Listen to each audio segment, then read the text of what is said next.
So here in this problem, we need to expand the trigonometric function cosine of 4a. Let us begin. So here we start out with cosine of 4a, but we are going to express it as cosine of 2 times 2a. The reason why we're doing this because we have a standard formula for cosine of 2 theta. So that's given by 2 times cosine squared theta minus 1. Now in our case, theta here is 2a. Now that means this particular formula will become 2 times cosine squared 2a minus 1.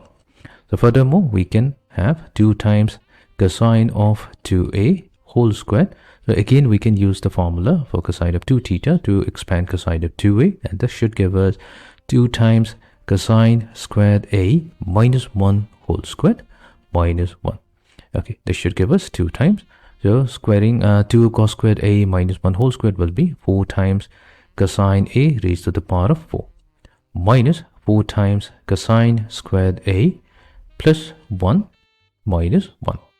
Now let's multiply with 2. So we're 2 times 4 cosine a raised to the power of 4 to give us 8 cosine of a raised to the power of 4 minus 8 times cosine squared a plus 2 times 1 will be 2, and we have negative 1 from it, so that will be simply 1. So this is the expansion of cosine of 4a given by 8 times cosine a raised to the power of 4 minus 8 cosine squared a plus 1. Now here we can observe that all the terms on the right hand side consist of consist of cosine function. If we want, we can also express this in terms of the sine function, because there is one more form for cosine function. So cosine 2 theta can be also expressed as 1 minus 2 times sine squared theta. So let's say if we use this particular formula, then cosine of 4a can be expressed as cosine of 2 times 2a, which will become 1 minus 2 times sine squared 2a. Now we can rewrite it as 1 minus 2 times sine squared 2a will be simply sine of 2a whole squared. We do have a formula for sine 2a as well. So if we take sine 2 theta, so that is 2 times sine theta times cosine theta. So that means in our case we will have 1 minus 2 times 2 sine a cosine a whole squared. So this will be equals to 1 minus 2 times we have 4 sine squared a times cosine squared a.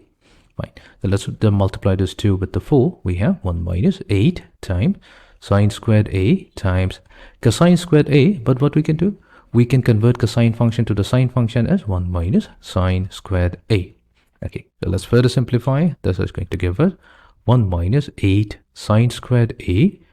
Then we have positive 8 sine. So sine squared a times sine squared a, that will give us sine a raised to the power of 4. So here we have expressed cosine of 4a in terms of sine as 1 minus 8 sine squared a plus 8 times sine a raised to the power of 4. So these are the two ways of expanding cosine of 4a.